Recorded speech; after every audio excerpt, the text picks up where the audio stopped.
আসসালামু আলাইকুম এভরিওয়ান। পদ্মার আড়ালে সবাইকে স্বাগতম। দেশ ও দেশের বাইরে যে যেখান থেকে আমার ভিডিও দেখছেন আশা করি সবাই ভালো আছেন। আলহামদুলিল্লাহ আমরাও ভালো আছি। আসলে অসুস্থতার কারণে একদিন পর পরও ভিডিও দিতে পারতেছি না। তো আজকের ভিডিওটা হচ্ছে সকাল থেকে শুরু করেছি। এটা হচ্ছে আমার ছেলের রুম। ওর বিছানার বেডশিটটা হচ্ছে চেঞ্জ করে দিচ্ছি। ওই যে নতুন বিছানার চাদর বিছিয়ে দিচ্ছি ওকে।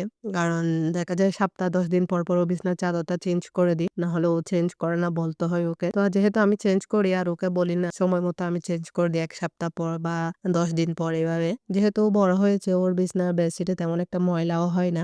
বেডশিট হচ্ছে বিছানো হয়ে গেছে। এখন হচ্ছে পিলো কভার পিলোর জায়গায় রেখে দেব। ব্ল্যাঙ্কেটটা হচ্ছে ব্ল্যাঙ্কেটের জায়গায় রেখে দেব। আমাদের হচ্ছে সব ব্ল্যাঙ্কেট গুলা ধুয়ে পরিষ্কার করে সব তুলে নিয়েছি। আর ওরটা হচ্ছে এখনো রয়ে গেছে। কারণ ওর নাকি সকালবেলায় ঠান্ডা লাগে হালকা, হালকা। তো ব্ল্যাঙ্কেট এখনো তুলতে দিচ্ছে না। যার কারণে হচ্ছে ওরটা রয়ে গেছে। তো বিছানা গোছানো হয়ে গেছে ওর। এবার হচ্ছে ওর পড়ার টেবিলটা গুছিয়ে দেব।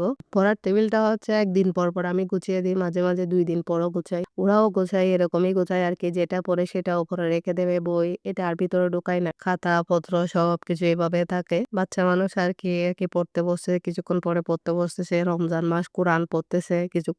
এভাবে চলতেছে ওদের দিনগুলা। তো আমি হচ্ছে বইগুলা একটু গুছিয়ে রাখতেছিলাম ওর। খাতার জায়গায় হাতাগুলো রাখতেছি, আবার হাতাগুলোও আলাদা, আলাদা। কারণ ওরা হচ্ছে বইয়ে নোট করে রাখে আলাদা, আলাদা করে খাতা। তার কারণে আলাদা করে রাখতে হয়। তো বইগুলাও ওই জায়গায় রেখে দিচ্ছি। এবার হচ্ছে টেবিলটা ভালো করে ক্লিন করে নেব। তো টেবিলটাও হচ্ছে পরিষ্কার করে চারিদিক দিয়ে মুছে দিয়েছি এখন। তো হচ্ছে স্টিলের ওভারড্রপটাও একটু মুছে নিচ্ছি আমি। গ্লাসেও একটু ধুলা পড়েছিল। কয়েকদিন হয়ে গিয়েছিল, মোছা হয়নি। তো যার কারণে হচ্ছে এখন হালকা শুকনা কাপড় দিয়ে মুছে দিচ্ছি। এবার হচ্ছে এটা হচ্ছে বিকালের দিক দিয়ে আমি হচ্ছে চিকেন গুলা গতকালকে মেরিনেট করে রেখেছিলাম তান্দুরি বানানোর জন্য। এখন হচ্ছে সকালবেলা ফ্রিজ থেকে বের করে রেখে দিয়েছিলাম। ঘরের মধ্যে যা, যা মসলা আছে ওগুলা দিয়ে মেরিনেট করে রেখেছিলাম। আদা, রসুন, পেঁয়াজ, মসলা দিয়ে। তো এখন হচ্ছে আমি হালকা একটু ২-৩ চামচ তেল দিয়ে দিয়েছি। দিয়ে হচ্ছে চিকেন গুলা একটু উল্টিয়ে পাল্টিয়ে দিব। চিকেন গুলা তেলের উপর দিয়ে দিচ্ছি এখন। দিয়ে হচ্ছে চারুটা বসিয়ে দিব একটা, একটা করে। পাখনা দিয়ে গুঁড়ি দিচ্ছি। তো এখানে হচ্ছে প্রায় ১০ মিনিট পর আপনাদেরকে দেখাচ্ছি। এখানে হচ্ছে আমি একটু পানি দিয়েছিলাম সিদ্ধ হওয়ার জন্য। তেলটা আমি কম ব্যবহার করব।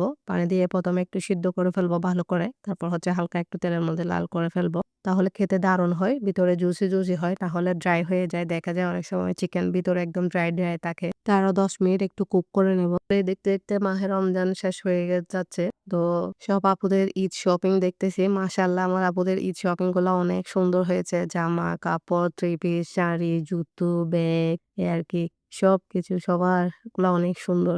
দেখতে পাচ্ছেন মাশাআল্লাহ তান্দুরি চিকেন হয়ে এসেছে। এখন হচ্ছে আমি ওখান থেকে নিয়ে একটু ফ্রাই প্যানে হালকা লাল করে নেব তেলের মধ্যে। আর অপর চুলায় হচ্ছে পরোটা বানিয়ে নিচ্ছি বাচ্চাদের জন্য। নান বানাই নাই আজকে, যেহেতু ভুলে গিয়েছিলাম। তো তার কারণে হচ্ছে ঝটপট ভাবে পরোটাটা বানিয়ে নিচ্ছি। পরোটা মাশাআল্লাহ আমার রেডি হয়ে আসতেছে। সুন্দর হয়েছে ছ্যাঁকাটা। একদম রেডিও হয়ে গেছে। এদিকে হচ্ছে চিকেন গুলাকে আমি উল্টিয়ে দিচ্ছি। দেখতেই পাচ্তেছেন মাশাআল্লাহ সুন্দর কালার এসেছে। তো চিকেন তান্দুরি প্রায় রেডি হয়ে এসেছে। আমি বেশি কালো, কালো করব না। দেখে যায় বাচ্চারা বেশি কালো হয়ে গেলে আবার পছন্দও করে না। এগুলা এখানে হচ্ছে ঝোল এগুলোর সাথে মসলা যেগুলো রয়ে গেছিল ওগুলা দিয়ে আমি একটা সস বানিয়ে নিব। আসলে খেতে অসাধারণ হয় সসটা। তো চিকেন তান্দুরি রেডি হয়ে গেছে। সে সাথে সসও রেডি করে নিয়ে আসছি তান্দুরির সাথে। আর পরোটা এখানে হচ্ছে গতকালকের পাস্তাও রয়ে গিয়েছিল। এগুলা আজকের ভিডিওতে এটুকুই। যদি ভালো লাগে লাইক, সাবস্ক্রাইব করবেন এবং বেল বাটন অন করে রাখবেন। পরবর্তী ভিডিও দেওয়ার সাথে, সাথে যেন নোটিফিকেশন পৌঁছে যায়। ভালো থাকবেন, সুস্থ থাকবেন। আল্লাহ হাফেজ।